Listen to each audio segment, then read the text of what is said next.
Well, he speaks for himself, and I speak for the party. Do you think his trip to Washington was helpful to Canada? Well, my view is that he represents a riding that has been disproportionately impacted by the dispute. He's from just outside of Oshawa. 1,200 Ottawa-Oshawa residents have lost their jobs in part due to the tariffs. And I think that it's necessary for all MPs to use all the connections and work that they can in order to overturn the tariffs and protect Canadian jobs. Conservative leader Pierre Poilievre there reacting to recent comments from Jamil Jivani, one of his own MPs, who said Canada is shooting itself in the foot with how it's handling relations with the U.S. In an interview with SiriusXM's Breitbart News Saturday, Jivani said Canadians are harming themselves with a, quote, anti-American hissy fit on trade. Ontario Premier Doug Ford fired back at those comments today. I really don't care what he says about me because I gave him the chance. No one would even know who Jamil Jivani was unless I hired the guy in my office. I didn't know him from a hole in the ground, but in saying that, I am happy that he went down to the U.S. I'm happy when I see other premiers go down to the U.S. and lobby. But no, I don't call it a hissy fit. What I call is making sure we communicate with the American people like I just did half an hour ago with the former governor and continue advocating to our American friends that as we get closer to this Kuzma deal, that our voice is being heard in the U.S. Mr. Jivani just returned from a solo trade mission to Washington where he says he met with U.S. President Donald Trump, longtime friend Vice President J.D. Vance, and other top officials in the Trump administration. After returning, he met with the minister overseeing trade with the U.S., Dominic LeBlanc, and LeBlanc's office called the meeting productive at the time. So what does our front bench panel make of Jivani's post-trip comments and both Mr. Poilievre and Premier Ford's reaction to them? Let's bring the panel in. Dan Moulton is a former senior advisor to the Liberal Ontario governments of Dalton McGuinty and Kathleen Wynne. He's now a partner with Crestview Strategy. Shakir Chambers worked in Prime Minister Stephen Harper's office before becoming a policy advisor to the International Trade Minister. Kathleen Monk is former director of communications to the late Jack Layton. She's now the principal owner of Monk & Associates. And Laura Stone is a Queen's Park reporter for the Globe and Mail. Hi, everybody. Happy Tuesday. Laura, I'll start with you because it was you who asked Premier Ford that question. What do you make of how Mr. Poilievre and the Premier are responding to this today?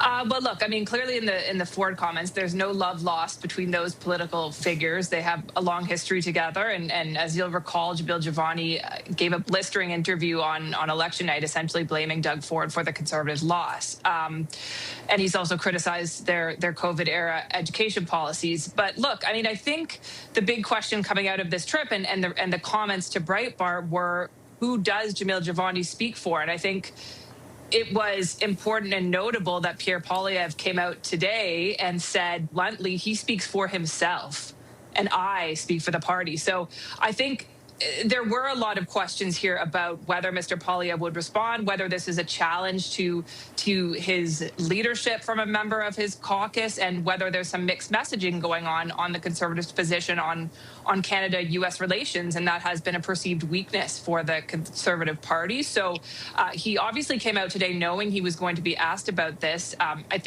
I guess the question coming out of it is, do we see further challenges from Mr. Jivani, further trips or comments he makes that seemingly challenge Mr. Poilievre and what he's going to do about it? But clearly, these two leaders have had, well, certainly on the Premier Ford's part, have had a negative experience with Mr. Jivani. Poilievre did defend him somewhat in terms of representing his constituents, but it sort of feels like this is not the end of the story of Mr. Jivani's kind of comments and outbursts, you could call it, and whether he's going to take attention away from Mr. Poilievre and his positions as the leader of the Conservative Party.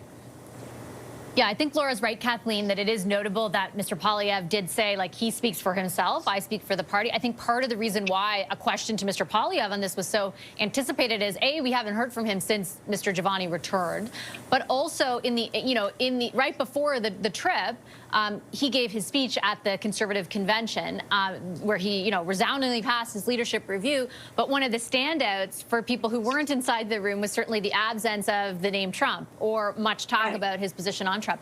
I saw recently, he's giving a talk, I think it is in a few weeks, very much like the name of the topic somebody flagged to me is Canada-U.S. relations. But the questions come at a time, I think, where there are bigger questions about how Mr. Poilievre will navigate the issue moving forward. Yeah, it's not an easy day for Mr. Poilievre. Wounded leadership already with some caucus leaks and other things that were happening.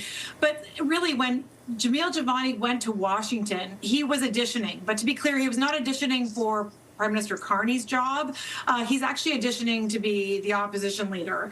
And that's why you saw Pierre Poilievre come out so forcefully today. And no leader ever wants to say those words, I speak for the party, because it undercuts their authority, right? That's happened to all party leaders on different, more fringe issues in the past. And so, what Jamil Jivani was doing when he went down to Washington to do that trip was personal brand building. It wasn't statecraft of any sort. And it does end up kind of undercutting his own leader. And I got to say, when he comes out with a statement like, stop with the hissy fit Canadians and start dealing with America, I have to ask myself, what demographic is Mr. Jivani trying to appeal to, and how does it widen his party's voter base?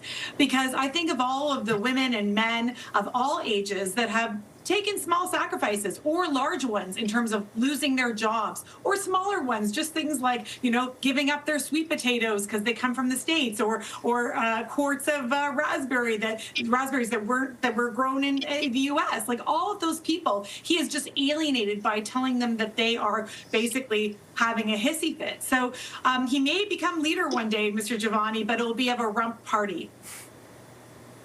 Shakir, it's interesting also because in the wake of the visit, and particularly the meeting with Dominic LeBlanc, where the minister called it a productive meeting, there was actually not a lot of blowback. It was like, oh, he went, he seems to have articulated the Canadian position. He did get meetings with, very high up people in the administration. And then the more interviews, and in particular this interview, the way in which he characterized the Canadian attitude as a hissy fit seems to have what's really led to a more pronounced reaction. Yeah, I think Jamil's done a good job of getting coverage for sure, but I think it's been for all the wrong reasons. I mean, you mentioned his connection of getting these meetings in Washington. Of course he's going to get good meetings. He's very close with J.D. Vance. That's going to open a lot of doors for you. Meet with the relevant people and whatnot. I would love to see a readout of those meetings, what was discussed and the response and just kind of the positioning there, if that were possible. But I think what's been missing for me, and I think we touched on it briefly with Kathleen, is just I haven't really seen Pierre. Did he empower Jamil to kind of go and do this? Because I haven't really seen him proactively endorse this in any capacity in any way. And everything I've heard from Jamil since he's come back here, it's really been an I, me, and what I've achieved, not tying it into the broader Conservative Party, and really not tying it into the leader. So that's left me a little bit of head scratching. I think if you're OLO or even just a supporter of the Conservative Party, I think at a certain point you have to ask yourself, when does him going to Washington go from being very helpful to us to kind of being, kind of hurtful to the leader and then even the party, generally speaking? I think when you talk about his hissy fit comment, I haven't seen any objective observer of the larger Canada-U.S. relationship that thinks Canada is a problem, that thinks Canada is causing any obstacles. And so that even left me scratching my head about how does he draw that conclusion? And to Kathleen's point, really, who is he? What audience is he playing to in this context? Just really bad at reading the room, to be quite honest with you. I think the last point I would make here is just the rub off that it would have on Pierre Poilievre. I think common knowledge is just that the main reason why Pierre lost that last election is that most Canadian voters just said, you know what, we do believe Mark Carney is better at handling Donald Trump in Canada and U.S., rightly or wrongly, and that really, had Pierre's numbers plunge. It doesn't help your brand to have your MP go to Washington, come back to Canada, and give Canadians a public scolding about why we're the issue in this dynamic. It doesn't do well for Pierre moving forward or of the party and kind of a tougher follow of the day for Canadians. So, I don't know, just I think really poorly played. As he does more interviews, as he does more talking, as he does more engagements, I think just really poorly played in terms of public communication. Last word to you, Dan. Well, Vash, it doesn't seem like the Conservatives are missing many opportunities to score on their own net in the court of public opinion at the moment. I mean, I don't think Mr. Poilievre's response today was strong enough. I think he had an opportunity there to reject the idea that Canada is at fault in this moment, in this crisis with the United States, and take, I think, yet another opportunity to prove that he is up to the challenge of dealing with Donald Trump and standing up for Canada in this moment.